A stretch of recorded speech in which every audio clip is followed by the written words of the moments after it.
لے جاتے ہیں، ان میں سے طوطا وغیرہ گھر کے اندر رکھا جاتا ہے، تو طوطے کو گھر میں رکھنا یا پالنا یہ کیسا ہے؟ بسم اللہ الرحمن الرحیم۔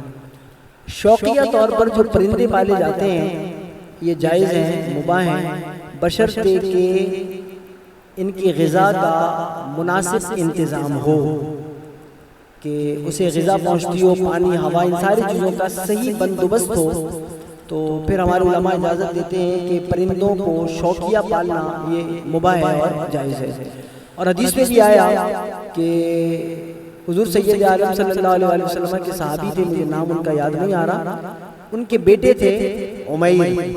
تو حضور ان سے فرمایا کرتے تھے مزاحن یا ابا عمیر ما فعل النغیر، کہ اے ابو عمیر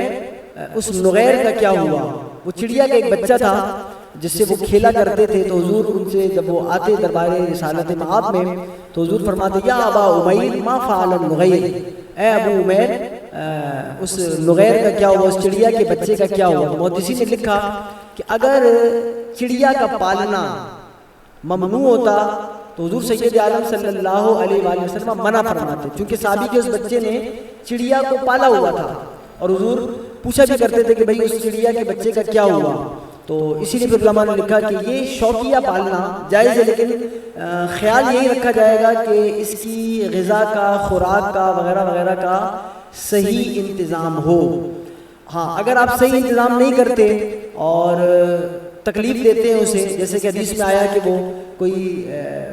نیک عورت تھی اور اس نے ایک بلی کو باندھ دیا اور اسے پانی نہ دیا، خوراک نہ دی، یہاں تک کہ وہ بلی مر گئی، تو پھر آیا کہ اس کو اذیت پہنچانے کی وجہ سے رب سبحانہ وتعالیٰ اس کو جہنم میں بھیجے گا۔ تو یہی ہے کہ اسلام دنیا کا وہ عالمگیر مذہب ہے، وہ حسین مذہب ہے جو جانوروں کے ساتھ بھی حسن سلوک کا حکم دیتا ہے۔ جانور کو پالنے کی آپ کو اجازت دی ہے، آپ اپنے گھر اسے پال سکتے ہیں، لیکن اس کا آپ نے خیال رکھنا ہے۔ آپ کہیں چلے جاتے ہیں تو بھی آپ نے اس کا انتظام اور بندوبست کرنا ہے، ایسا نہ ہو کہ آپ گھر سے چلے گئے اور گھر خالی پڑا ہے، وہ اکیلا ہے اور وہ اس کی غذا کا، خوراک کا بندوبست نہیں، اور وہ مر جاتا ہے تو پھر آپ سے اس کی پوچھ ہوگی، پرسش ہوگی۔ تو اگر آپ شوقیہ جانور پالنا چاہتے ہیں ضرور پالیے، لیکن یہ ضرور ہے کہ آپ نے ان کی غذا کا اور خوراک کا خیال رکھنا ہے۔ ضمناً یہ بھی عرض کرتا چلوں کہ یہ بھی ہمارے فقہاء نے لکھا کہ بہت سارے لوگ کیا کرتے ہیں کہ پرندے لیتے ہیں، کبوتر لیتے ہیں، پھر انہیں اڑا دیتے ہیں، آزاد کر دیتے ہیں۔ اور صاحب در مختار میں لکھا ہے کہ ان سے سوال کیا گیا کہ ان کا اعتاق، ان کا آزاد کرنا کیسا ہے،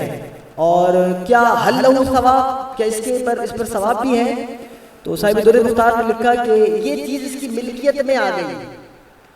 تو ملکیت سے نکالنا بغیر کسی عذر اور وجہ کے صحیح نہیں، کیونکہ مالک ہوا ہے، پیسے دے کے اس نے اسے حاصل کیا ہے، تو بغیر کسی عذر کے ملکیت سے خارج نہ کرے۔ اور فرمایا کہ تحریر پر، آزاد کرنے پر کا ثواب نہیں ہے، اور وجہ اس کی یہ لکھی کہ ممکنات میں سے ہے کہ چونکہ یہ جب اڑ جائے گا اپنی خوراک کا اور غذا کا انتظام نہ کر سکے گا، کوئی شکاری سے پکڑ لے گا یا شکار ہو جائے گا، تو بہتر یہ تھا کہ یہاں رہتا اور اس کا نظام اور اس کا غذا کا، خوراک کا بندوبست اچھا کرتا، تو یہاں اس کے لیے یہ بہتر ہے۔ بہرحال پرندے شوقیہ پالنا یہ مباح اور جائز ہے۔